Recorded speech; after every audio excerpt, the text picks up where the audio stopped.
স্বামী বিবেকানন্দ মারা গেছেন ৬ বছর আগে, অথচ তিনি দিব্যি হেঁটে চলে বেড়ালেন ব্রিটিশদের হাই সিকিউরিটি জেলের ভেতরে। রক্ষীরা টেরও পেল না। ঘটনা ১৯০৮ সালের।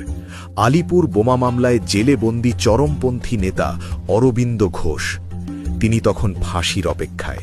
মনের মধ্যে তোলপাড়। হঠাৎ তার সেলে এক অলৌকিক ঘটনা ঘটতে শুরু করল। অরবিন্দ নিজের ডায়েরিতে লিখে গেছেন, স্বামী বিবেকানন্দের আত্মা টানা ১৫ দিন ধরে তার জেলের সেলে আসতেন।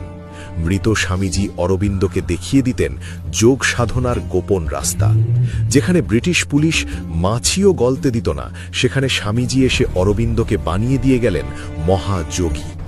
বিপ্লবী অরবিন্দ জেল থেকে বেরোলেন ঋষি অরবিন্দ হয়ে। মৃত্যুর পরেও স্বামীজি তার কাজ থামাননি। বাঙালির এই দুই মহাপুরুষের অলৌকিক মিলনে বিশ্বাস থাকলে কমেন্টে লিখুন জয় হিন্দ ও জয় মা।